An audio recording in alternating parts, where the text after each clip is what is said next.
Good morning and welcome to News 9. I'm Nolan Pinto. Now, fresh firing is being reported from the workshop area at the Karachi International Airport. Now, security forces believe 3 more terrorists are present in the airport area. Now, Pakistanis officials or Pakistan security forces say they have relaunched a military operation at Karachi Airport as gunfire resumed several hours after they announced the end of a militant siege that left 24 dead. In fact, a spokesman for the Rangers paramilitary force stated, and to quote him, "We have relaunched the operation and called in additional troops," unquote. And he also added that 1 police officer had been injured in the firing. Now, on Sunday night, heavily armed militants launched an assault on Pakistan's busiest airport in the southern city of Karachi, leaving at least 24 dead, including 10 militants in a 6-hour siege that the army quelled at dawn today. Explosions and gunfire rang out as the attackers, equipped with suicide vests, grenades and rocket launchers, battled security forces in one of the most brazen attacks in years in Pakistan's biggest city. Authorities said all 10 militants had been killed and that the bodies of 14 victims, including security personnel and 4 airport workers, had been identified at the city's main hospital. In fact, there was also information that that is at 5 in the morning. This was tweeted by a military spokesman that area cleared, no damage to aircraft, fire visible in pics, was not plane but a building, now extinguished, all vital assets intact. Now, this was tweeted in the morning, but as of now, Pakistan's security forces have relaunched a military operation at the Karachi airport as gunfire resumed several hours after they announced the end of a militant siege that left 24 dead. Now, this attack will raise fresh concerns about Pakistan's shaky security situation and questions about how militants were able to penetrate the Jinnah International Airport, which serves one of the world's biggest cities. Now, officials said the gunmen entered from 2 sides of the airport at around 11 p.m. on Sunday. The terminal used for the Hajj pilgrimage and an engineering section close to an old terminal that is no longer in use. Militants, some dressed in army uniforms, clashed with the airport's security force, who were backed by police, paramilitary squads and elite commandos. Smoke was also seen billowing from the airport as fire raged close to planes parked on the runway. Senior intelligence officials said it appeared the militants had aimed to hijack a plane that passengers were boarding at the main terminal, but that when they were repelled, they went on the rampage. In fact, the intelligence official has stated the passenger plane at Jinnah terminal was their target, and when they failed to reach there, they destroyed 2 private terminals in frustration. Now, after the attack was quelled, a bomb disposal expert in full protective gear was seen walking from the site carrying a suicide vest and a bag full of hand grenades. Now, Rizwan Akhtar, Director General of the Paramilitary Rangers, told reporters over there, and to quote him, 7 terrorists were killed by the security forces while 3 blew themselves up. But as of now, once more, firing has erupted at the airport. Pakistan's security forces have relaunched a military operation at the Karachi airport.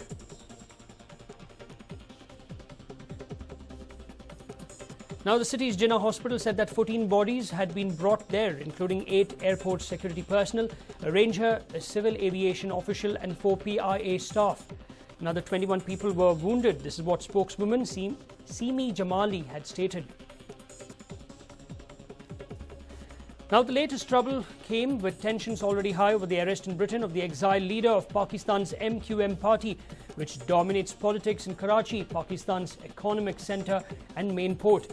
However, similar raids in the past have been claimed by Taliban militants who rose up against the Pakistan state in 2007 in an insurgency that has claimed thousands of lives as of now.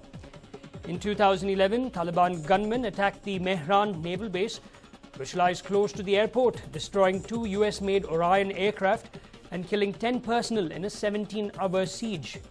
The group also carried out a raid on Pakistan's military headquarters in the garrison city of Rawalpindi in 2009, leaving 23 dead. Now, the airport assault will cast attention on the government's controversial decision to negotiate with the Taliban instead of using greater force to deal with them.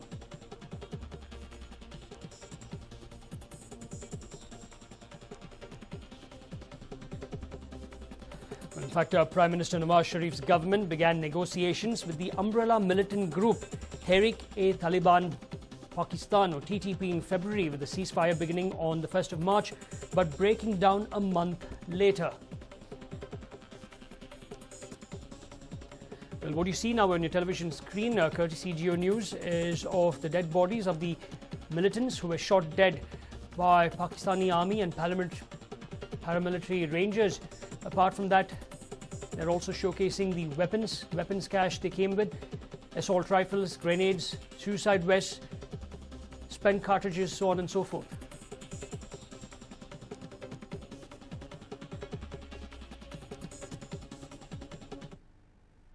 Well, moving on, the NDRF is now trying to trace the bodies of the students who were washed away when they were clicking pictures at the Bias River. A special team has been sent for the salvage operations.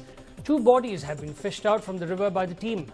Now, yesterday, 24 people were washed away when they were taking pictures. Of the 24, 18 are male students, while 6 are female students. The students belong to Hyderabad's VNR Vijnana Jyoti Engineering College. Now, the incident occurred at around 6 last evening when the students who were on their way from Shimla to the resort town of Manali for an excursion were clicking pictures on the banks of the river.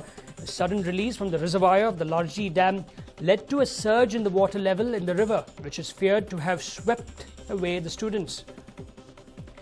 Now, the missing students were part of a 46-member sightseeing group from the VNR Vijnan Jyoti Engineering College. The group's tour manager and faculty member Kiran is also missing. The angry locals protested, saying authorities had failed to issue a warning about the release of water from the dam. However, the additional district magistrate has claimed that a siren went off before the dam water was released, but the students may not have been able to understand what it was for. Meanwhile, 2 teams of the National Disaster Response Force, or the NDRF, which include deep water divers, are helping with rescue operations. The NDRF teams, comprising 84 personnel, were dispatched following a directive from Home Minister Rajnath Singh. Darkness and strong river currents hampered search operations during night, but was resumed this morning at 5. According to authorities, chances of them being found alive are extremely thin.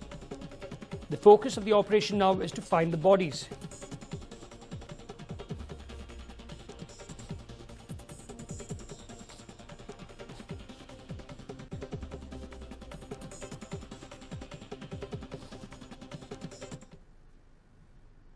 Well, President Pranab Mukherjee will list the priorities of the Narendra Modi-led NDA government when he will address a joint sitting of Parliament today. The President's address, beginning at 11 in the Central Hall of Parliament, will lay the roadmap of the new government. A key focus area of the new government is to nurse the economy back into high growth mode, besides tackling price rise and inflation. Measures to address other issues like job creation, rejuvenating core sectors and ushering in industrial development in the country, besides attracting foreign investment, are also likely to figure in the President's address.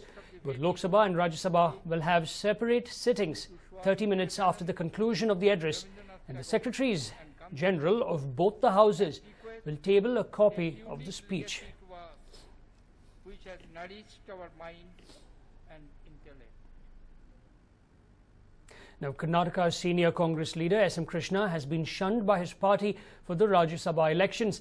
The Congress announced its list of candidates, and the list skipped the senior Congress leader for Professor Rajiv Gowda. Now, Professor Gowda is AICC spokesperson, IIMB professor and son of a former Legislative Assembly Speaker, M.V. Venkatappa. Now, Professor Rajiv Gowda had made a futile attempt to become the Lok Sabha candidate from Bangalore North. AICC Vice President Rahul Gandhi chose to select a candidate through internal elections, and C. Narayan Swamy, chosen through the ballot, lost the polls to D.V. Sadananda Gowda of the BJP. The Congress has been looking at trying to restructure the party after its debacle in the Lok Sabha elections. Now the old guard seems to be facing the heat on the matter. In fact, we now have with us Professor Rajiv Gowda. Professor Gowda, good morning, and how does it feel to be nominated? Good morning, Nolan. Well, I feel quite ecstatic. It's something that I've been working hard for a long time, and it's an opportunity to do good work for Bangalore City, for Karnataka, for the country itself. So it's a huge opportunity, and so I'm all charged up and ready to go. All right. And were you expecting this from the KPCC and the Congress High Command?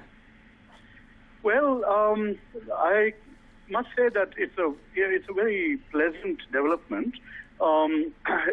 Basically the media was, for every election, lots of people try to get a nomination.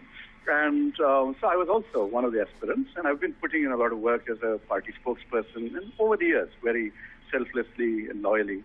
And essentially, the media was saying that there would not be any change in the Rajya Sabha seat, but it looks like the High Command has decided to invest in the next generation, and that turned out to be a bonanza for me. All right, and if all goes well, what would be your main focus? Well, there will be many as we go forward, but I've already been working, for example, on suburban rail for Bangalore. Mm-hmm. I held workshops for the legislators and MPs, been advocating this for a long time. So that would be one agenda, which is, again, this is something an MP can do because it's something that involves the center and the state and the city. Requires people at that level. And so, and there's a lot of support for that now, I could see. So suburban youth-focused programs, empowerment, women's safety is another issue that I've been very concerned about and have done something about in the years past. And so many of those kinds of agendas. But I'm also, let me say this on air, welcoming any good ideas, any suggestions on agendas which will help me work with the citizens and the policy establishment to make a good, solid impact as a member of parliament.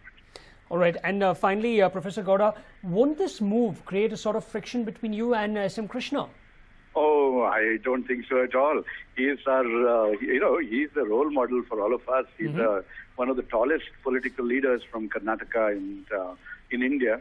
And I think, whatever may have been some media hype, but basically he will, I've known him for a long time.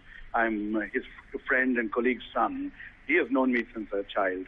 So I anticipate that we'll all be working together to rebuild the Congress and, strengthen the hands of our leadership and come back to power again. And do you think the Congress High Command took the decision, keeping in mind what Prime Minister Modi also did, everyone below 75? Could that be a possibility? I didn't quite get your question. I'm sorry. Prime Minister Narendra Modi had stated that no one above 75. 75 was the cutoff in his cabinet. Yeah, so could this also be a possibility? So we will not be taking the lead from Mr. Modi, but there may be a generational change that the party is thinking about. Okay, that's possibly what's going on. Yeah. All right, Professor Gowda, congratulations, and thank you very much for speaking to News9 and sharing your views. In fact, that was Professor Rajiv Gowda, IMB professor, and also AICC spokesperson, on him being chosen or nominated as the Congress candidate for the Rajya Sabha from Karnataka.